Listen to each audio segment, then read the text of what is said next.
ನಮಸ್ಕಾರ. Praise the lord Jesus. ಎಲ್ಲ ನನ್ನ ಪ್ರೀತಿಯ ದೈವಜನರೇ, ನನ್ನ ಪ್ರೀತಿಯ ಸಹೋದರಿ ಸಹೋದರ, ಹೇಗಿದ್ದೀರಾ?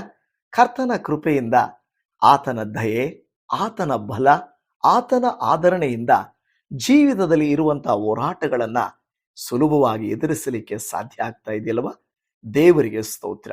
ಪ್ರತಿನಿತ್ಯ ದೇವರು ಆಲೋಚನೆಗಳನ್ನು ಕೊಟ್ಟು ನಮ್ಮನ್ನ ಆಶೀರ್ವದಿಸುವಂತ ದೇವರಾಗಿದ್ದಾರೆ. ಕೆಲವರು ನಮ್ಮ ಮನೆಗಳಿಗೆ ಬರ್ತಾರೆ. ಅವರು ಬಂದು ಹೇಳ್ತಾರೆ, ನೋಡಿ, ಈ ಒಂದು ಬ್ಯಾಂಕಲ್ಲಿ ನೀವು ಬಂಡವಾಳ ಹಾಕಿದರೆ, ಈ ಕಂಪನಿಯಲ್ಲಿ ನೀವು ಬಂಡವಾಳ ಹಾಕಿದರೆ ನಿಮಗೆ ಲಾಭ ಬರುತ್ತೆ, ಪ್ರಯೋಜನ ಆಗುತ್ತೆ. ಕೆಲವರು ವ್ಯಾಪಾರದ ಕುರಿತು ಹೇಳ್ತಾರೆ, ಕೆಲವರು ವ್ಯವಸಾಯದ ಕುರಿತು ಹೇಳ್ತಾರೆ, ಕೆಲವರು ಕೆಲಸದ ಕುರಿತು ಹೇಳ್ತಾರೆ. ವಿಧ ವಿಧವಾಗಿ ಅವ್ರು ಹೇಳೋದೇನೆಂದ್ರೆ, ಇದು ಪ್ರಯೋಜನಕರವಾಗಿರುತ್ತೆ ನೋಡ್ರಿ, ಭವಿಷ್ಯ ಚೆನ್ನಾಗಿರುತ್ತೆ, ಲಾಭ ಆಗುತ್ತೆ, ಚೆನ್ನಾಗಿರುತ್ತೆ ಅಂತ ಹೇಳ್ತಾರೆ. ಇನ್ನು ಕೆಲವು ವಿಷಯಗಳಲ್ಲಿ ಹೇಳ್ತಾರೆ, ಅಯ್ಯೋ ಅದು ವ್ಯರ್ಥ, ಇದು ಮಾಡಬೇಡಿ, ಅದು ಮಾಡಬೇಡಿ ಅಂತ. ಅಂದ್ರೆ ಮನುಷ್ಯರು ಪ್ರಯೋಜನಕರವಾದಂಥ ಕಾರ್ಯಗಳನ್ನ ಹೇಳುತ್ತಾರೆ, ಕೆಲವು ಬೇಡ ಅಂತಾನು ಹೇಳುತ್ತಾರೆ. ನಾವೇನ್ ಮಾಡ್ತೀವಿ? ಅಪ್ರಯೋಜನಕರವಾದ, ಪ್ರಯೋಜನವಿಲ್ಲದೆ ಇರುವಂತ ಕಾರ್ಯಗಳನ್ನ ನಾವು ಮಾಡ್ತೀವ? ಮಾಡಲ್ಲ. ಯಾಕೆಂದ್ರೆ ನಮಗೆ ಗೊತ್ತಾಗುತ್ತೆ, ಇವ್ರು ಹೇಳ್ತಾ ಇದ್ದಾರೆ, ಹೌದು, ಇವ್ರು ಹೇಳೋ ಮಾತು ಕೇಳೋಣ ಅಂತ ನಾವು ಪ್ರಯೋಜನವಿಲ್ಲದೆ ಇರುವಂತ ಕಾರ್ಯಗಳನ್ನ ಬಿಡುತ್ತೇವೆ, ಪ್ರಯೋಜನಕರವಾದ ಕಾರ್ಯಗಳನ್ನ ಮಾಡುತ್ತೇವೆ.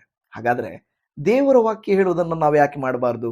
ದೇವರ ವಾಕ್ಯ ನಮ್ಮನ್ನ ಹಾಳು ಮಾಡೋದಿಲ್ವಲ್ಲ, ನಮ್ಮನ್ನ ಆಶೀರ್ವಾದಕ್ಕೂ, ಆತನು ಆತ್ಮೀಕವಾಗಿ ನಮ್ಮನ್ನ ಬಲಪಡಿಸಲಿಕ್ಕೂ ತಾನೇ ವಾಕ್ಯಗಳನ್ನು ಹೇಳಿಕೊಡ್ತಾ ಇದ್ದಾರೆ.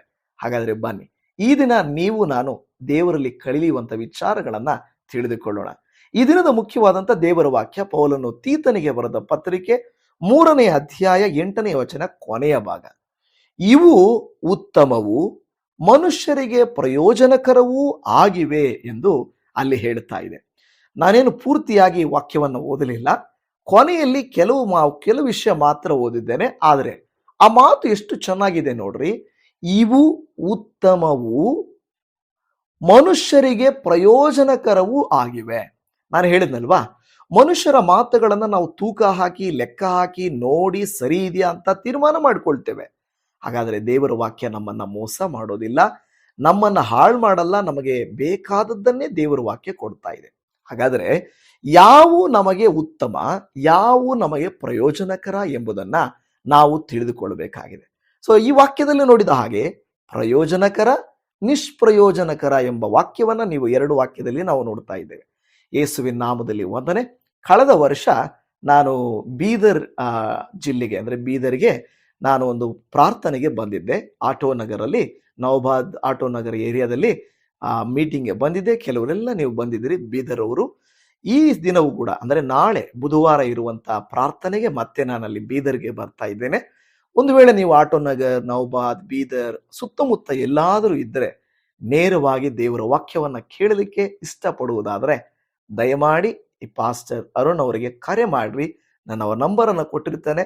ಅವರು ನಿಮಗೆ ವಿವರವಾಗಿ ಹೇಳುತ್ತಾರೆ, ಎಲ್ಲಿ ಮೀಟಿಂಗು, ಎಷ್ಟು ಸಮಯಕ್ಕೆ ಮೀಟಿಂಗು, ಎಲ್ಲವನ್ನ ನಿಮಗೆ ಹೇಳ್ತಾರೆ. ದಯಮಾಡಿ ಪಾಸ್ಟರ್ಗೆ ನೀವು ಕರೆ ಮಾಡ್ರಿ. ನಾನು ನಂಬ್ತೇನೆ, ಯಾವಾಗಲೂ ಆನ್ಲೈನ್ನಲ್ಲಿ ಬೀದರ್ ಅವರು ನೀವು ಕೇಳ್ತಾ ಇದ್ದೀರಾ, ಒಳ್ಳೆ ರೀತಿಯಲ್ಲಿ ಅನೇಕರು ದೇವರ ವಾಕ್ಯವನ್ನು ಕೇಳ್ತಾ ಇದ್ದೀರಾ. ಸ್ವಲ್ಪ ಎಫರ್ಟ್ ಮಾಡಿ ನೀವು ಅಲ್ಲಿಗೆ ಬನ್ನಿ, ನೇರವಾಗಿ ದೇವರ ವಾಕ್ಯವನ್ನು ಕೇಳಿ ದೈವಾನುಗ್ರಹ ಹೊಂದಿಕೊಳ್ಳ್ರಿ. ನಿಮಗಾಗಿ ಪ್ರಾರ್ಥನೆ ಮಾಡ್ಲಿಕ್ಕೂ ನಲ್ಲಿ ಸಿದ್ಧವಾಗಿರ್ತೇನೆ. ದೇವರು ನಿಮ್ಮನ್ನ ಆಶೀರ್ವದಿಸಲಿ. ಈಗ ನಾವು ದೇವರ ವಾಕ್ಯಕ್ಕೆ ಹೋಗೋಣ. ಈಗ ನಾನು ಈ ವಾಕ್ಯದಲ್ಲಿ ನಿಮಗೆ ಮನುಷ್ಯರಿಗೆ, ಅಂದ್ರೆ ಇವು ಉತ್ತಮವೂ ಮನುಷ್ಯರಿಗೆ ಪ್ರಯೋಜನಕರವೂ ಆಗಿವೆ ಅಂತ ಪೌಲನು ಹೇಳಿದ ಮೇಲೆ, ಅದರ 9ನೇ ವಚನಕ್ಕೆ ಪೌಲನು ಬಂದು ಈ ರೀತಿಯಾಗಿ ಹೇಳುತ್ತಾನೆ. 9ನೇ ವಚನದ ಕೊನೆಯಲ್ಲಿ ಅವು ನಿಷ್ಪ್ರಯೋಜನವೂ ವ್ಯರ್ಥವೂ ಆಗಿವೆ ಅಂತ ಬರೀತಾ ಇದೆ. ನೋಡಿ, ನಾನು ಹೇಳ್ಬೇಕಾಗಿಲ್ಲ. 8ನೇ ವಚನದಲ್ಲಿ ಇವು ಉತ್ತಮ, ಇವು ಪ್ರಯೋಜನಕರ ಅಂತ ಹೇಳಿದ್ರೆ, 9ನೇ ವಚನದ ಕೊನೆಯಲ್ಲಿ ಅವು ನಿಷ್ಪ್ರಯೋಜನವೂ ವ್ಯರ್ಥವೂ ಆಗಿವೆ ಅಂತ ಹೇಳುವುದನ್ನು ನಾವು ನೋಡ್ತಾ ಇದ್ದೇವೆ. ಇದನ್ನು ನೀವಾಗಿ ತಿಳ್ಕೊಳ್ಬೇಕಾದ್ರೆ ತುಂಬಾ ಸಮಯ ತೆಗೆದುಕೊಳ್ಳುತ್ತೆ. ಮಾತ್ರವಲ್ಲದೆ ಬೈಬಲ್ ಅಲ್ಲಿ ಯಾವೆಲ್ಲ ವ್ಯರ್ಥವಾದವುಗಳು, ಯಾವ ರೀತಿ ವ್ಯರ್ಥವಾಗ್ತವೆ, ನಾವು ವ್ಯರ್ಥವಾಗುವುಗಳನ್ನ, ಅಂದ್ರೆ ನಿಷ್ಪ್ರಯೋಜನವಾದವುಗಳನ್ನ ಬಿಡಬೇಕು, ಪ್ರಯೋಜನಕರವಾದವುಗಳನ್ನ ಹಿಡಿದುಕೊಳ್ಬೇಕು. ಹಾಗಾದ್ರೆ ವಾಕ್ಯವನ್ನ ನೀವು ಕೇಳಲಿಕ್ಕೆ ಸಿದ್ಧ ಇದ್ದೀರಾ? ಇಲ್ಲವೇ ಇಷ್ಟೇ ಸಾಕು ಅಂತ ಹೋಗಲಿಕ್ಕೆ ಸಿದ್ಧವಾಗಿದ್ದೀರಾ? ವಾಕ್ಯವನ್ನ ಕೊನೆಯವರೆಗೂ ಕೇಳ್ರಿ. ದೇವರ ಕರುಣೆ, ಕೃಪೆಯು ನಿಮಗೆ ಲಭಿಸಲಿ ಪ್ರಿಯ ದೇವಜನ. ಸೊ ಈ ವಾಕ್ಯವೇ ಹೇಳುತ್ತಾ ಇದೆ, ಪೌಲನು ತೀತನಿಗೆ ಬರೆಯುತ್ತಾ ಅಲ್ಲಿನವರಿಗೆ ಹೇಳುತ್ತಾ ಇರುವಂಥದ್ದು ಕೆಲವು ಪ್ರಯೋಜನ, ಕೆಲವು ಅಪ್ರಯೋಜನ. ಈಗ ಮೊದಲು ನಾವು ಯಾವ ಲಾಭದಾಯಕ ಕಾರ್ಯಗಳು ಅಂತ ನೋಡೋಣ, ಯಾವ ಪ್ರಯೋಜನಕರವಾದ ಕಾರ್ಯಗಳು ಅನ್ನೋದನ್ನ ನಾವು ನೋಡೋಣ. ಪ್ರಿಯರೇ, ದೇವರ ವಾಕ್ಯ ಹೇಳುತ್ತದೆ, ದೇವರು ನಮಗೆ ಕೊಟ್ಟಿರುವಂತ ಆಶೀರ್ವಾದದಲ್ಲಿ ನಾವು ಕೂಡ ಬೇರೆಯವರಿಗೆ ಆಶೀರ್ವಾದ ನಿಧಿಯಾಗಿರಬೇಕು ಎಂಬುದನ್ನ ಹೇಳ್ತಾ ಇದೆ. ಹಾಗಾದ್ರೆ 8ನೇ ವಚನಕ್ಕೆ ನಾವು ನೋಡುವಾಗ, ದೇವರಲ್ಲಿ ನಂಬಿಕೆ ಇಟ್ಟಿರುವವರು, ಅಂದ್ರೆ ನಿಮಗೂ ನನಗೂ ಹೇಳುತ್ತಿರುವಂತ ದೇವರ ವಾಕ್ಯ, ದೇವರಲ್ಲಿ ನಂಬಿಕೆ ಇಟ್ಟಿರುವವರು ನಾವು ಸತ್ಕ್ರಿಯೆಗಳನ್ನ ಮಾಡುವುದರಲ್ಲಿ ಜಾಗರೂಕರಾಗಿರುವಂತೆ. ಯಾಕೆ ದೇವರ ವಾಕ್ಯವು ನಮಗೆ ಜಾಗರೂಕರಾಗಿರುವಂತೆ ಹೇಳುತ್ತಾ ಇದೆ ಅಂತ ಹೇಳಿದ್ರೆ, ಅನೇಕರು ಏನು ಮಾಡ್ತಾ ಇದ್ದಾರೆ ಅಂದ್ರೆ, ಈ ಲೋಕದಲ್ಲಿ ನಾನು ದಾನ ಮಾಡ್ತಾ ಇದ್ದೀನಿ, ಸಹಾಯ ಮಾಡ್ತಾ ಇದ್ದೀನಿ, ಇದರಿಂದ ನನ್ನ ಪಾಪ ಪರಿಹಾರ ಆಗುತ್ತದೆ, ಇದರಿಂದ ನನಗೆ ಪುಣ್ಯ ಸಿಗುತ್ತೆ, ಇದರಿಂದ ನನಗೆ ಪರಲೋಕ ಸಿಗುತ್ತೆ ಅಂತ ಇನ್ನು ಕೆಲವರು ಅಂದುಕೊಳ್ತಾ ಇದ್ದಾರೆ. ದಯಮಾಡಿ ಅರ್ಥ ಮಾಡಿಕೊಳ್ಳಿರಿ, ಸತ್ಕ್ರಿಯೆಗಳನ್ನ ಮಾಡುವುದು ದೇವರ ವಾಕ್ಯ ಹೇಳ್ತಾ ಇದೆ, ಅದು ಪ್ರಯೋಜನಕರವೇ, ಮತ್ತು ನಂಬಿಕೆ ಇಡುವುದು ಪ್ರಯೋಜನಕರವು ಎಂದು ದೇವರ ವಾಕ್ಯ ಹೇಳ್ತಾ ಇದೆ. ಮನುಷ್ಯರಲ್ಲಿ ಭರವಸೆ ಇಡುವುದಕ್ಕಿಂತ ಕರ್ತನಲ್ಲಿ ಭರವಸೆ ಇಡುವುದು ಮೇಲು ಅಂತ ದೇವರ ವಾಕ್ಯವೇ ನಮಗೆ ಹೇಳಿಕೊಡ್ತಾ ಇದೆಯಲ್ವಾ. ಹಾಗಾದರೆ ನೀವು ನಾನು ಏನು ಮಾಡಬೇಕು? ಕರ್ತನಲ್ಲಿ, ದೇವರಲ್ಲಿ ನಂಬಿಕೆ ಇಡುವುದು ಮೊದಲನೇದಾಗಿ ಅದು ಲಾಭನೇ ಹೊರತು ಯಾವತ್ತಿಗೂ ಅದು ನಷ್ಟ ಆಗುವುದಿಲ್ಲ. ಇವತ್ತು ಅದು ಪ್ರತಿಫಲ ಕೊಡದೇ ಇರಬಹುದು. ಬೀಜ ಬಿತ್ತಿದ ತಕ್ಷಣ ಕೊಯ್ಯುವುದಕ್ಕಾಗುವುದಿಲ್ಲ, ಮಗು ಹುಟ್ಟಿದ ತಕ್ಷಣ ಕೆಲಸಕ್ಕೆ ಕೊಡೋದಕ್ಕಾಗಲ್ಲ, ನೀವು ವ್ಯಾಪಾರ ಪ್ರಾರಂಭಿಸಿದ ತಕ್ಷಣ ಲಾಭವನ್ನು ಹೊಂದಿಕೊಳ್ಳಲಿಕ್ಕೆ ಸಾಧ್ಯ ಆಗೋದಿಲ್ಲ. ಪ್ರತಿಯೊಂದಕ್ಕೂ ಒಂದು ಕಾಲ ಉಂಟು, ಒಂದು ಸಮಯ ಉಂಟು. ನಿಮ್ಮ ನಂಬಿಕೆಗೆ ಒಂದು ಪರೀಕ್ಷೆ ಆಗ್ತದೆ. ನಿಜವಾಗಿಯೂ ದೇವರ ವಾಕ್ಯ ಹೇಳ್ತದೆ, ನಂಬಿದವರಿಗೆ ಖಂಡಿತ ಪ್ರತಿಫಲವನ್ನ ದೇವರು ಕೊಡ್ತಾನೆ, ನಂಬಿದವರಿಗೆ ಲಾಭ ಉಂಟು. ಅದು ಮಾತ್ರ ಸತ್ಯ. ಯಾರ ಮೇಲೆ ನಂಬಿಕೆ ಇಡಬೇಕು? ದೇವರ ವಾಕ್ಯದ ಮೇಲೆ ನೀವು ನಂಬಿಕೆ ಇಡಬೇಕು, ಭರವಸೆ ಇಡಬೇಕು. ಆಗ ದೇವರು ನಿಮ್ಮ ಪ್ರಯಾಸವನ್ನ, ನಿಮ್ಮ ಕಷ್ಟಾರ್ಜಿತವನ್ನ ಲಾಭದಾಯಕವಾಗಿ ಕೊಡ್ತಾರೆ. ಎರಡನೇದು, ಸತ್ಕ್ರಿಯೆಗಳನ್ನ ಮಾಡಬೇಕು, ಅದು ಸರಿಯಾದ ರೀತಿಯಲ್ಲಿ ಮಾಡಬೇಕು. ಅಪಾರ್ಥವಾದ ರೀತಿಯಲ್ಲಿ ನಾವು ಮಾಡಿಕೊಳ್ಳಬಾರದು ಅಂತ ಹೇಳ್ತದೆ. ನೀನು ಈ ಎಲ್ಲಾ ಮಾತುಗಳನ್ನು ಅವ್ರಿಗೆ ದೃಢವಾಗಿ ಹೇಳಬೇಕೆಂದು ಅಪೇಕ್ಷಿಸ್ತೇನೆ ಅಂತ ಹೇಳ್ತಾ ಇದ್ದಾನೆ. ಇನ್ನು ಹಿಂದೆ ಮುಂದೆ ಎಲ್ಲ ತುಂಬಾ ವಾಕ್ಯಗಳಿದ್ದಾವೆ, ಬೇರೆ ಬೇರೆ ಕಡೆಗಳಲ್ಲಿದ್ದಾವೆ, ನಾನು ನಿಮಗೆ ತಿಳಿಸಿಕೊಡುತ್ತೇನೆ. ಓಕೆನಾ? ಸೊ ಲಾಭದಾಯಕ ಕಾರ್ಯಗಳು 5ನೇ ವಚನಕ್ಕೆ ನಾವು ಹೋಗೋಣ. ತೀತನ ಪತ್ರಿಕೆ 3ನೇ ಅಧ್ಯಾಯ 5ನೇ ವಚನದಲ್ಲಿ, ನಾವು ಮಾಡಿದ ಪುಣ್ಯ ಕ್ರಿಯೆಗಳ ನಿಮಿತ್ತದಿಂದಲ್ಲ, ಆತನ ಕರುಣೆಯಲ್ಲಿಯೇ ಪುನರ್ಜನ್ಮವನ್ನು ಸೂಚಿಸುವ ಸ್ನಾನದ ಮೂಲಕವಾಗಿಯೂ, ಪವಿತ್ರಾತ್ಮನು ನಮ್ಮಲ್ಲಿ ನೂತನ ಸ್ವಭಾವವನ್ನು ಉಂಟು ಮಾಡುವುದರ ಮೂಲಕವಾಗಿಯೂ ಆತನು ನಮ್ಮನ್ನ ರಕ್ಷಿಸಿದನು. ಇದರ ಅರ್ಥ ಏನು ಗೊತ್ತಾ? ಇಲ್ಲಿ ಹೇಳ್ತಾ ಇದೆ, ಪುಣ್ಯ ಕ್ರಿಯೆಗಳು ಅಂತ ಲೋಕದ ಜನರು ಹೇಳುವಂತೆ ನೀವು ನಂಬಬೇಡ್ರಿ. ಆದರೆ ಇಲ್ಲಿ ಹೇಳ್ತಾ ಇರುವುದೇನೆಂದರೆ, ದೇವರ ಕರುಣೆಯಲ್ಲಿಯೇ ನಮಗೆ ಹೊಸ ಜೀವನ ಬರುತ್ತದೆ, ನೂತನ ಸ್ವಭಾವ ಉಂಟಾಗ್ತದೆ, ಅದು ಪವಿತ್ರಾತ್ಮನು ನಮ್ಮಲ್ಲಿ ಉಂಟು ಮಾಡ್ತಾನೆ ಎಂದು ಹೇಳುತ್ತಾ ಇದೆ. ಹಾಗಾದರೆ ನೂತನ ಸ್ವಭಾವ ನಮಗೆ ಬರಬೇಕಾದರೆ ನಾವು ಹೊಸದಾಗಿ ಹುಟ್ಟಬೇಕು. ಹೊಸದಾಗಿ ಹುಟ್ಟೋದು ಹೇಗೆ ಅಂತ ಹೇಳುವಾಗ ನಮಗೆ ಗೊತ್ತಿದೆ, ಯೇಸು ಸ್ವಾಮಿ ನಿಕೋದೇಮನ ಬಳಿಯಲ್ಲಿ ಹೇಳುವಂತ ಮಾತನ್ನ. ಆದರೆ ಇಲ್ಲಿ ಗಮನಿಸಿರಿ, 2 ಕೊರಿಂಥ 5:17ನೇ ವಾಕ್ಯ ಹೇಳುತ್ತದೆ, ಯಾವನಾದರೂ ಕ್ರಿಸ್ತನಲ್ಲಿದ್ದರೆ ಅವನು ನೂತನ ಸೃಷ್ಟಿಯಾದನು ಅಂತ ಹೇಳುತ್ತದೆ. ಹಾಗಾದರೆ ನಮಗೆ ಯಾವುದು ಲಾಭ ಗೊತ್ತಾ? ಕ್ರಿಸ್ತನಲ್ಲಿ ದೃಢವಾಗಿ ಇರುವುದು ಲಾಭ. ಅನೇಕರು ಹೇಳ್ತಾರೆ, ಅಯ್ಯೋ ನೀನು ಇಷ್ಟು ದಿನ ಪ್ರಾರ್ಥನೆ ಮಾಡಿದೆಯಲ್ವಾ, ಇಷ್ಟು ದಿನ ದೇವರ ಮೇಲೆ ನಂಬಿಕೆ ಇಟ್ಟಿದ್ಯಲ್ವಾ, ಏನಾದರೂ ನಡೀತಾ? ಏನೂ ನಡೀಲಿಲ್ಲ ತಾನೆ. ಅದಕ್ಕೆ ಅದು ಬಿಟ್ಬಿಟ್ಟು, ಚರ್ಚ್ಗೆ ಹೋಗೋದು ಬಿಟ್ಬಿಟ್ಟು, ಪ್ರಾರ್ಥನೆ ಮಾಡೋದು ಬಿಟ್ಬಿಟ್ಟು, ಬೈಬಲ್ ಓದೋದನ್ನು ಬಿಟ್ಬಿಟ್ಟು ನಾನು ಹೇಳುವ ಕಡೆ ಬಾ. ನಾನು ಹೇಳುವ ಕಡೆ ಬಂದ್ರೆ ನೋಡು, ಬೇರೆಯವರು ಕೆಲವರು ಬಿಟ್ಟು ಬಂದಿದ್ದಾರೆ ನೋಡು, ಎಷ್ಟು ಚೆನ್ನಾಗಿದ್ದಾರೆ ನೋಡು. ಹೌದು, ಲೋಕದ ಸಂಪತ್ತು ಸೈತಾನನು ಕೊಡಬಹುದು, ಆದರೆ ಕೊನೆಯಲ್ಲಿ ಅವರ ಕೈಯಲ್ಲಿ ಏನು ಉಳಿಯೋದಿಲ್ಲ. ಆದರೆ ನೀವು ನಾನು ದೃಢವಾಗಿ ಕ್ರಿಸ್ತ ನಂಬಿಕೆಯಲ್ಲಿ ಇದ್ದು, ಪವಿತ್ರಾತ್ಮನ ಶಕ್ತಿಯನ್ನು ಹೊಂದಿಕೊಂಡು, ಕ್ರಿಸ್ತನು ಕೊಡುವ ನೂತನ ಸ್ವಭಾವವನ್ನು ಹೊಂದಿಕೊಂಡ್ರೆ ಇವು ಲಾಭದಾಯಕವಾದಂಥ ಕಾರ್ಯಗಳಂತೆ. ನೋಡ್ರಿ, ದೇವ್ರ ವಾಕ್ಯ ಹೇಳುತ್ತದೆ ಅವು ಲಾಭದಾಯಕವಾದಂಥ ಕಾರ್ಯಗಳು. ಆದ್ರಿಂದ ದೇವ್ರ ವಾಕ್ಯ ಹೇಳುತ್ತದೆ, ನಂಬಿಕೆಯ ಮೂಲಕ, ಎಫೆಸ 2:8 ಹೇಳುತ್ತದೆ, ನಂಬಿಕೆಯ ಮೂಲಕ ಕೃಪೆಯಿಂದಲೇ ರಕ್ಷಣೆ ಹೊಂದಿದ್ದೀರಾ. ರಕ್ಷಣೆ, ನಿತ್ಯ ಜೀವ, ಪರಿಶುದ್ಧತೆ, ಹೊಸ ಜೀವನ, ಇದೆಲ್ಲವೂ ಲಾಭದಾಯಕ. ಆದರೆ ಇವತ್ತೇನು ಹಣ, ಆಸ್ತಿ, ಐಶ್ವರ್ಯ, ಲೋಕ ಕಾರ್ಯಗಳೆಲ್ಲ ಇದೆಯೋ ಅವೆಲ್ಲವೂ ನಶ್ವರವಾದಂಥ ಕಾರ್ಯಗಳು. ದೇವರ ವಾಕ್ಯ ಹೇಳ್ತದೆ, ನೀವು ನಾನು ಆ ರೀತಿಯಾದಂಥ ಲೌಕಿಕವಾದ ಕಾರ್ಯಗಳಿಗೆ ನಾವು ದೂರವಾಗಿರಬೇಕು ಅಂತ ದೇವರ ವಾಕ್ಯ ಹೇಳುವುದನ್ನ ನಾವು ನೋಡ್ತಾ ಇದ್ದೇವೆ. ಪ್ರಿಯರೇ, ಬೈಬಲಲ್ಲಿ ಅನೇಕರಿದ್ದರು. ಅದರಲ್ಲಿ ಮುಖ್ಯವಾಗಿ ನಾವು ನೋಡುತ್ತೇವೆ, ನಾವು ಲೋಟನ ಹೆಂಡತಿಯನ್ನ ನೋಡುವುದಾದ್ರೆ, ಲೋಟನ ಹೆಂಡತಿ ಹೇಗಂದ್ರೆ ಲೋಕದ ಕಾರ್ಯಗಳಲ್ಲಿ ಮಗ್ನರಾಗಿದ್ದರು, ಲೋಕದ ಕಾರ್ಯಗಳನ್ನೇ ಗಮನಿಸ್ತಾ ಇದ್ಲು. ಈಗ ಲೋಕದಲ್ಲಿ ಇದ್ದು ಇದ್ದು ಇದ್ದು ಅದಕ್ಕೆ ರೂಢಿ ಆಗೋಗಿ ಅದೇ ಲಾಭ ಅದೇ ಅಂತ ಹೇಳಿ ದೇವದೂತರು ಬಲವಂತವಾಗಿ ಅವರನ್ನ ಕರ್ಕೊಂಡು ಬಂದು ಆಚೆಗೆ ಬಿಡುತ್ತಿದ್ರೂ ಕೂಡ ನಾವು ನೋಡುತ್ತಾ ಇದ್ದೇವೆ, ಆಕೆಗೆ ಅಲ್ಲಿಂದ ಹೋಗಲಿಕ್ಕೆ ಇಷ್ಟ ಇಲ್ಲ. ಒಂದು ಸಾರಿ ಆದರೂ ಹಿಂತಿರುಗಿ ನೋಡಬೇಕು ಎಂಬ ಆಲೋಚನೆ ಆಕೆಗೆ ಬರ್ತಾ ಇದೆ. ನನ್ನ ಪ್ರಿಯ ದೇವಜನವೇ, ಆ ಆಲೋಚನೆಯಿಂದಲೇ ನಾವು ನೋಡುತ್ತಾ ಇದ್ದೇವೆ, ಆಕೆ ಉಪ್ಪಿನ ಸ್ತಂಭವು ಆದಳು ಅಂತ. ಪ್ರಯೋಜನ ಅಲ್ಲ ಹೇಳ್ತಾನೆ, ಈ ಊರನ್ನು ಬಿಟ್ಟು, ನಿಮ್ಮ ಪಟ್ಟಣವನ್ನು ಬಿಟ್ಟು, ಇದೆಲ್ಲವನ್ನ ಬಿಟ್ಟು ಬಂದು ಬಿಡ್ರಿ, ಇದು ಪ್ರಯೋಜನವಿಲ್ಲ ಅಂತ ದೇವರು ದೇವದೂತನು ಹೇಳಿದಾಗಿಯೂ ಕೂಡ ಆಕೆ ಏನ್ ಮಾಡ್ಬಿಟ್ಲು, ಅದನ್ನೇ ಗಮನಿಸುತ್ತಾ, ಅದನ್ನೇ ಮನಸ್ಸಲ್ಲಿ ಇಟ್ಟುಕೊಳ್ಳುತ್ತಾ ಆಕೆ ಹಿಂತಿರುಗಿ ನೋಡ್ತಾ ಇದ್ದಾಳೆ.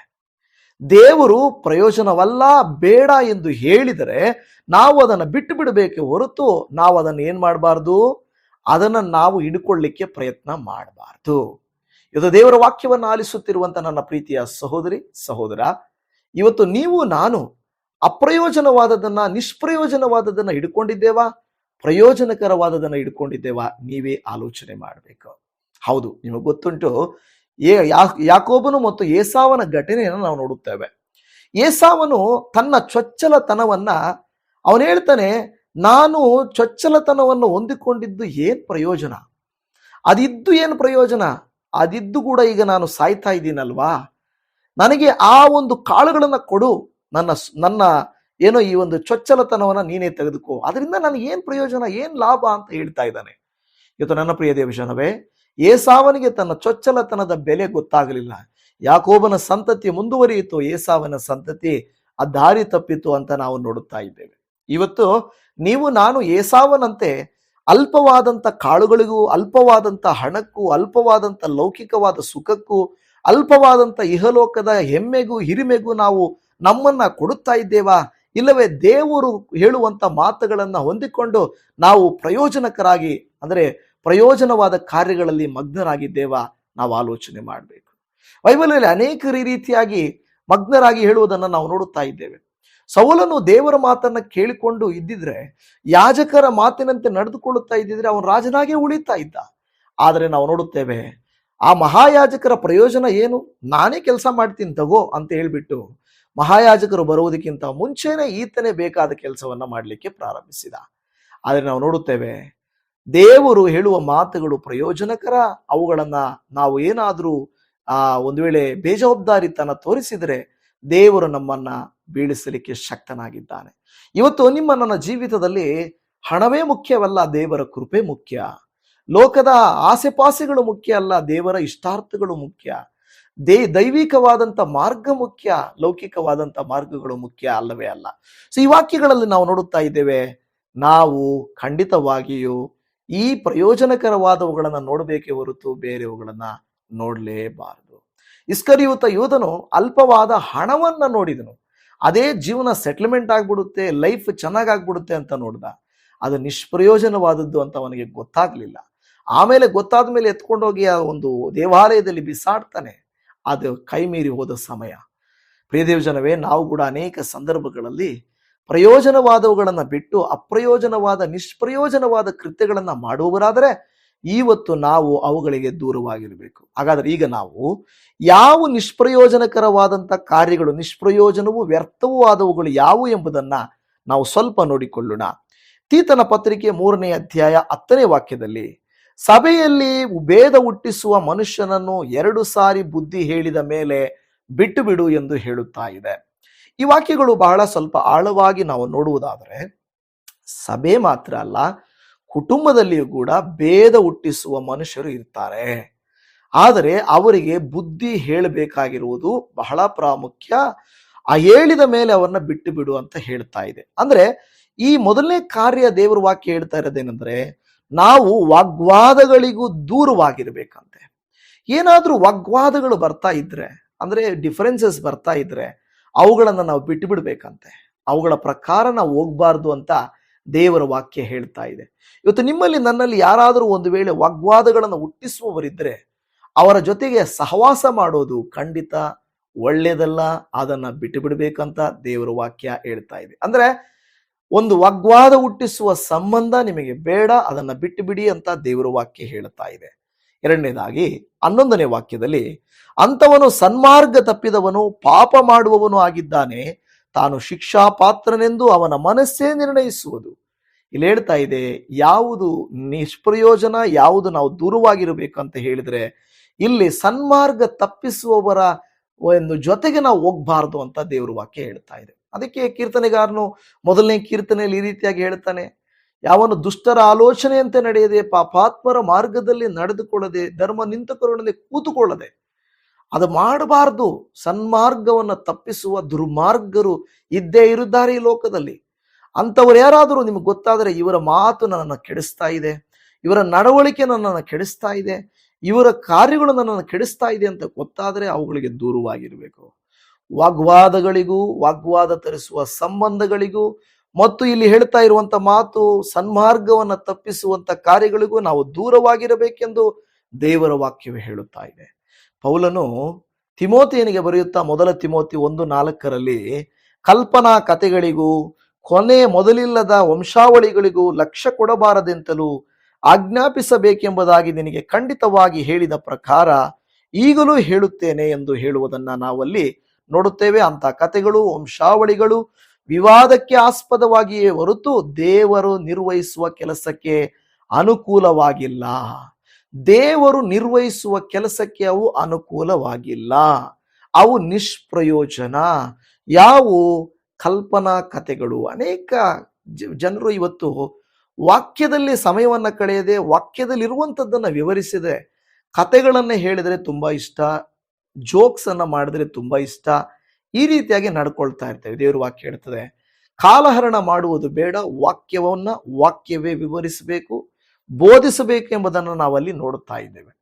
ತಿಮೋಥೆಯನಿಗೆ ಬರೆದ 1 ಪತ್ರಿಕೆ 6ನೇ ಅಧ್ಯಾಯ 4ನೇ ವಚನದಲ್ಲಿ, ಅವನು ಒಂದನ್ನೂ ತಿಳಿಯದ ಕುತರ್ಕ ವಾಗ್ವಾದಗಳನ್ನು ಮಾಡುವ ಭ್ರಾಂತಿಯಲ್ಲಿದ್ದು ಮದದಿಂದ ಕಣ್ಣುಗಾಣದವನಾಗಿದ್ದಾನೆ. ಇವುಗಳಿಗಿಂತ ಹೊಟ್ಟೆ ಕಿಚ್ಚು, ಜಗಳ, ದೂಷಣೆ, ದುಸ್ಸಂಶಯ ಇವುಗಳು ಉಂಟಾಗುತ್ತವೆ.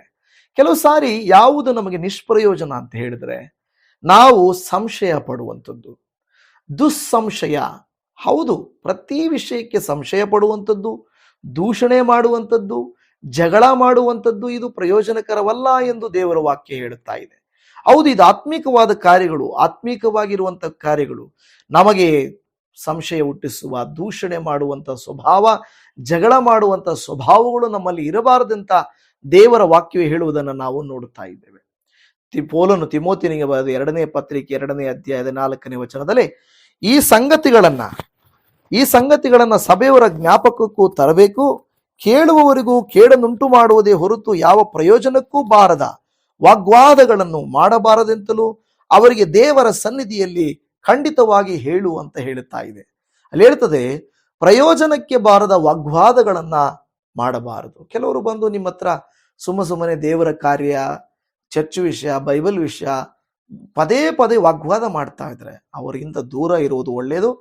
ಅದಕ್ಕೆ ಬದಲಾಗಿ ನೀವು ಖಂಡಿತವಾಗಿ ಹೇಳಬೇಕು, ನನ್ನ ಹತ್ತಿರ ಮಾತಾಡುವಾಗಿದ್ರೆ ಈ ವಿಷಯಗಳನ್ನ ಮತ್ತೆ ಮಾತಾಡಬೇಡ್ರಿ ಅಂತ. ಕೆಲವು ಸಾರಿ ಅದರಿಂದ ಆಪತ್ತಾಗ್ತದೆ, ಕೆಲವು ಸಾರಿ ನೀವು ಕೆಲಸ ಕಳ್ಕೊಬೋದಾಗ್ತದೆ, ಕೆಲವು ಸಾರಿ ನಿಮಗೆ ತೊಂದರೆಗಳನ್ನ ಮಾಡ್ತಾರೆ, ನಿಮ್ಮ ಸ್ನೇಹಿತರನ್ನ ನಿಮ್ಮಿಂದ ದೂರ ಆಗುವಂತೆ ಮಾಡ್ತಾರೆ, ಇದೆಲ್ಲ ಮಾಡ್ತಾರೆ. ಆದರೆ ಭಯ ಪಡಬೇಡ್ರಿ, ಪಾಪದಿಂದ ದೂರ ಇರುವುದು ಒಳ್ಳೆಯದು ಅಂತ ದೇವರ ವಾಕ್ಯ ಹೇಳುತ್ತಾ ಇದೆ. ಲೋಟನ ಹೆಂಡತಿಗೆ ದೇವರು ಹೇಳಿದ್ರು, ಈ ಪಾಪ ತುಂಬಿದ ಲೋಕದಿಂದ ನೀನು ದೂರವಾಗಿರು ಅಂತ. ಆದ್ರೆ ಆಕೆ ಹತ್ತಿರವಾಗಿರ್ಲಿಕ್ಕೆ ಪ್ರಯತ್ನ ಪಟ್ಲು, ಮತ್ತೆ ಹಿಂತಿರುಗಿ ನೋಡ್ಲಿಕ್ಕೆ ಪ್ರಯತ್ನ ಪಟ್ಲು. ಅದಕ್ಕೆ ಆಕೆಗೆ ಅಲ್ಲಿ ಕೇಡಾಗಿದ್ದು ನಾವು ನೋಡುತ್ತಾ ಇದ್ದೇವೆ. ಪೌಲನ 2ನೇ ತಿಮೋತಿಯವರಿಗೆ ಬರೆದ ಪತ್ರಿಕೆ 2:16 ಪ್ರಾಪಂಚಿಕವಾದ ಹರಟೆ ಮಾತುಗಳಿಗೆ ದೂರವಾಗಿರು, ಅವುಗಳಿಗೆ ಮನಸ್ಸು ಕೊಡುವವರು ಹೆಚ್ಚೆಚ್ಚಾಗಿ ಭಕ್ತಿಹೀನರಾಗುವರು ಅಂತ ಹೇಳ್ತಾ ಇದೆ. ಇದು ಪ್ರಯೋಜನ ಇಲ್ಲ. ಹರಟೆ ಮಾಡುವುದು, ಜಗಳ ಮಾಡುವುದು, ದೂಷಣೆ ಮಾಡುವುದು, ಸಂಶಯ ಪಡುವಂಥದ್ದು, ಇಲ್ಲವೇ ಕಲ್ಪನಾ ಕಥೆಗಳಿಗೆ ಅವಕಾಶ ಕೊಡುವಂಥದ್ದು, ಸನ್ಮಾರ್ಗ ತಪ್ಪಿಸುವಂಥದ್ದು, ಇಲ್ಲವೇ ನಾವು ನೋಡುತ್ತಾ ಇದ್ದೇವೆ. ಈ ರೀತಿಯಾದಂತಹ ಅನೇಕ ಕಾರ್ಯಗಳು ನಮ್ಮನ್ನು ದಾರಿ ತಪ್ಪಿಸ್ತವೆ. ಅವುಗಳಿಂದ ಯಾವ ಪ್ರಯೋಜನವೂ ಇಲ್ಲವೇ ಇಲ್ಲ. ಈ ವಾಕ್ಯವನ್ನು ಆಲಿಸುತ್ತಿರುವಂತಹ ನನ್ನ ಪ್ರೀತಿಯ ದೇವಜನರೇ, ನೀವು ನಾನು 2 ತಿಮೋಥಿ 2:23 ಒಂದು ವಾಕ್ಯ ಹೇಳುತ್ತದೆ, ಮೂಢರ ಬುದ್ಧಿವಿಲ್ಲದ ವಿಚಾರಗಳು ಜಗಳಗಳಿಗೆ ಕಾರಣವಾಗಿವೆ ಎಂದು ತಿಳಿದು ಅವುಗಳ ಗೊಡವೆಗೆ ಹೋಗಬೇಡ ಅಂತೇಳಿ. ವಿನಾಕಾರಣ ಜಗಳ ಕೆಲವು ಸಾರಿ ನಮಗೆ ಗೊತ್ತಾಗೋದಿಲ್ಲ, ಅದರಲ್ಲಿ ಹೋಗ್ಬಿಡ್ತವೆ. ಆ ನಂತರವಾದರೂ ನಾವು ಎಚ್ಚರ ಪಡಬೇಕು, ನಾವಲ್ಲಿ ಹೋಗಬಾರ್ದು ಅಂತ ದೇವರ ವಾಕ್ಯ ಹೇಳ್ತಾ ಇದೆ. ಇವತ್ತು ಯಾವುಗಳು ಪ್ರಯೋಜನ, ಯಾವುದು ಅಪ್ರಯೋಜನ? ಭಕ್ತಿ, ದೇವರ ವಾಕ್ಯ, ದೇವರ ಪ್ರಸನ್ನತೆ, ದೇವರ ಮೇಲಿನ ನಂಬಿಕೆ, ಅವು ನಮಗೆ ಮುಖ್ಯವಾಗಿದೆ ಹೊರತು ಜಗಳ, ಸಂಶಯ, ಕೋಪ, ಈ ರೀತಿಯಾದ ಸನ್ಮಾರ್ಗವನ್ನು ತಪ್ಪಿಸುವ ಇವೆಲ್ಲ ಕಾರ್ಯಗಳಿಗೆ ನಾವು ದೂರವಾಗಿರೋಣ. ದೇವರು ತಾನೇ ನನ್ನ ಜೀವಿತದಲ್ಲಿ ಆ ರೀತಿ ಎಚ್ಚರಿಕೆ ಕೊಟ್ಟಾಗ, ಲೋಟನ ಹೆಂಡತಿಯಂತೆ ನಮ್ಮನ್ನ ಕರ್ಕೊಂಡು ಆಚೆ ಬಂದಾಗ, ಎಚ್ಚರಿಸಿದಾಗ ನಾವು ಎಚ್ಚರಗೊಳ್ಳೋಣ, ದೇವರ ಮಾರ್ಗದಲ್ಲಿ ನಡೆಯೋಣ, ದುಷ್ಟನ ಮಾರ್ಗಕ್ಕೆ ನಾವು ದೂರವಾಗಿರೋಣ. ಪ್ರಾರ್ಥನೆ ಮಾಡಿಕೊಳ್ಳೋಣ. ಪ್ರೀತಿಯುಳ್ಳ ಯೇಸು ಸ್ವಾಮಿ, ಹೌದು ಸ್ವಾಮಿ, ಪೌಲನು ಪ್ರಯೋಜನಕರವಾದ, ಅಪ್ರಯೋಜನಕರವಾದ ಅಂದ್ರೆ ಪ್ರಯೋಜನವಾಗಿರುವಂತವುಗಳು ಯಾವುವು, ನಿಷ್ಪ್ರಯೋಜನವಾಗಿರುವಂತವುಗಳು ಯಾವುವು ಎಂದು ನಮಗೆ ತಿಳಿಸಿದಾಗ, ಈಗೋ ಕರ್ತನೆ ಅನೇಕ ಲೌಕಿಕವಾದ ಕಾರ್ಯಗಳಲ್ಲಿ ಮಗ್ನರಾಗಿ ಕರ್ತನೆ ಹರಟೆ, ಜಗಳೆ, ಸಂಶಯ, ಅಪಾದೇವರೇ ಅಪಾರ್ಥ, ಒಂದು ವೇಳೆ ಸಂಬಂಧಗಳ ಮಧ್ಯೆ ಇವೆಲ್ಲವನ್ನ ನಾವು ಹೊಂದುವಾಗ ಅವು ನಿಷ್ಪ್ರಯೋಜನ, ಅವು ನಮ್ಮ ಭಕ್ತಿಯನ್ನ ದೇವರಿಗೆ ಕೆಡಿಸ್ತವೆ. ವಾಗ್ವಾದಗಳು, ಜಗಳಗಳು, ಕರ್ತನೆ ಸಮಯಕ್ಕ ಅವರೊತ್ತಿಗೆ ಕಳೆಯುವಂಥದ್ದು ವ್ಯರ್ಥವಾದವುಗಳು ಅಂತ ನಿನ್ನ ವಾಕ್ಯವು ನಮಗೆ ತಿಳಿಸಿಕೊಡುತ್ತಾ ಇದೆ. ಅದರಂತೆ ಕರ್ತನೆ ಯಾವುದು ಪ್ರಯೋಜನಕರವಾದವುಗಳು ಅಂತ ನಿನ್ನ ವಾಕ್ಯವು ನಮಗೆ ತಿಳಿಸಿಕೊಟ್ಟಿದ್ದಕ್ಕಾಗಿ ಸ್ತೋತ್ರ. ಈ ದಿನ ಯಾರೆಲ್ಲ ಇದುವರೆಗೂ ವಾಕ್ಯವನ್ನ ಕೇಳಿ ನಿನ್ನ ಪ್ರಸನ್ನತೆಯಲ್ಲಿ ಇದ್ದುಕೊಂಡು, ದೇವ ನಮ್ಮನ್ನ ಕರುಣಿಸು, ನಮಗೆ ಸಹಾಯ ಮಾಡಿಕೊಡು ಎಂದು ಬೇಡಿಕೊಂಡು, ಪ್ರಯೋಜನವಾದವುಗಳನ್ನು ಅವರು ಮಾಡಲಿ. ಕುಟುಂಬವನ್ನು ಕೆಡಿಸುವ ಕಾರ್ಯಗಳು, ಮನಸ್ಸನ್ನು ಕೆಡಿಸುವ ಕಾರ್ಯಗಳು, ಸಂಬಂಧಗಳನ್ನು ಕೆಡಿಸುವಂತ ಕಾರ್ಯಗಳು ದೂರವಿಟ್ಟು, ಯಾವುದು ನಿಮ್ಮಲ್ಲಿ ನಮ್ಮನ್ನು ಬೆಳೆಸುತ್ತದೋ, ಧೈರ್ಯಪಡಿಸುತ್ತದೋ, ಸಮಾಧಾನ ಪಡಿಸುತ್ತದೋ ಆ ಪ್ರಯೋಜನಕರವಾದ ಕಾರ್ಯಗಳನ್ನು ನಾವು ಹೊಂದಿಕೊಂಡು ನಡೆಯುವುದಕ್ಕೆ ನಮಗೆ ಸಹಾಯ ಮಾಡ್ರಿ. ಈಗ ಇವತ್ತು ಕಷ್ಟ, ಪ್ರಯಾಸ, ವೇದನೆ, ದುಃಖದಿಂದ ಬಂದಿರುವಂತ ಎಲ್ಲ ಭಕ್ತರನ್ನು ನಿನ್ನ ಪಾದ ಸನ್ನಿಧಿಗೆ ಸಮರ್ಪಿಸ್ತಾ ಇದ್ದೇವೆ. ನೀವು ತಾನೇ ಅವರೆಲ್ಲ ಪ್ರಯಾಸಗಳನ್ನ ನಜರೇತಿನ ಯೇಸುವಿನ ನಾಮದಲ್ಲಿ ತೆಗೆದು ಬಿಡ್ರಿ. ಅವರು, ಅವರ ಕುಟುಂಬವು ಆಶೀರ್ವದಿಸಲ್ಪಡಲಿ. ಇರುವ ವಿರೋಧಗಳು, ತಡೆಗಳು ಯೇಸು ನಾಮದಲ್ಲಿ ನೀಗಲಿ. ನಿನ್ನ ನಾಮಕ್ಕೆ ಮಹಿಮೆಯು, ಕೀರ್ತಿಯು ಬರುವಂತೆ ಅವರನ್ನು ಅನುಗ್ರಹಿಸುವಂತ ಪ್ರಾರ್ಥನೆ ಮಾಡ್ತಾ ಇದ್ದೇವೆ. ಎಲ್ಲಾ ಸಮಯದಲ್ಲಿ ನಮ್ಮ ಸಂಗಡ ಇರುವಾತನು, ನಮ್ಮನ್ನ ಕರುಣಿಸುವಾತನು, ಕೃಪೆ ತೋರಿಸುವಾತನು ಆಗಿರುವಾತನೇ ನಿನಗೆ ಸ್ತೋತ್ರ. ನಮ್ಮ ಪ್ರಾರ್ಥನೆಯನ್ನು ಕೇಳಿ ಇವರನ್ನು ಅನುಗ್ರಹಿಸಿ, ಈ ದಿನವೆಲ್ಲ ಇವರಿಗೆ ಬೇಕಾದ ಸಮಾಧಾನ, ಕೃಪೆ, ಆಶೀರ್ವಾದವನ್ನ ಕೊಡಬೇಕೆಂದು ನಾವು ಬೇಡಿಕೊಳ್ಳುತ್ತಾ ಇದ್ದೇವೆ. ತಂದೆ ದೇವರೇ, ಎಲ್ಲ ಬಲಹೀನತೆಗಳನ್ನ, ರೋಗಗಳನ್ನ ತೆಗೀರಿ, ಆತ್ಮಿಕವಾಗಿ ಬೆಳೆದು ಪರಿಶುದ್ಧಾತ್ಮನಿಂದ ಅಭಿಷೇಕಿಸಲ್ಪಡುವಂತೆ ಪ್ರಿಯ ದೇವ ಮಕ್ಕಳನ್ನ ಅನುಗ್ರಹಿಸಿ ಕೊಡಬೇಕೆಂಬುದಾಗಿ ಎಲ್ಲ ವಿಧವಾದಂಥ ದುಷ್ಟನ ಕಾರ್ಯಗಳನ್ನ ಯೇಸುವಿನ ನಾಮದಲ್ಲಿ ಲಯಪಡಿಸಿ ಇವನ್ನ ಸರಿಪಡಿಸಬೇಕೆಂಬುದಾಗಿ ನಮ್ಮ ಕರ್ತನಾಗಿರುವ ಯೇಸುವಿನ ಪರಿಶುದ್ಧವಾದ ನಾಮದಲ್ಲಿ ಪ್ರಾರ್ಥಿಸುತ್ತೇವೆ ತಂದೆಯೇ. ಆಮೇನ್, ಆಮೇನ್. ನನ್ನ ಪ್ರಿಯ ದೇವಜನವೇ, ನಿಮ್ಮೆಲ್ಲರಿಗೂ ಯೇಸುವಿನ ನಾಮದಲ್ಲಿ ವಂದನೆಗಳು. ಕೊನೆಯವರೆಗೂ ವಿಡಿಯೋ ನೋಡಿದ್ದಕ್ಕಾಗಿ ಧನ್ಯವಾದ. ಯೇಸು ಕ್ರಿಸ್ತ ನಿಮ್ಮನ್ನು ಅನುಗ್ರಹಿಸಲಿ. ಶಲೋಮ್. Praise the Lord Jesus.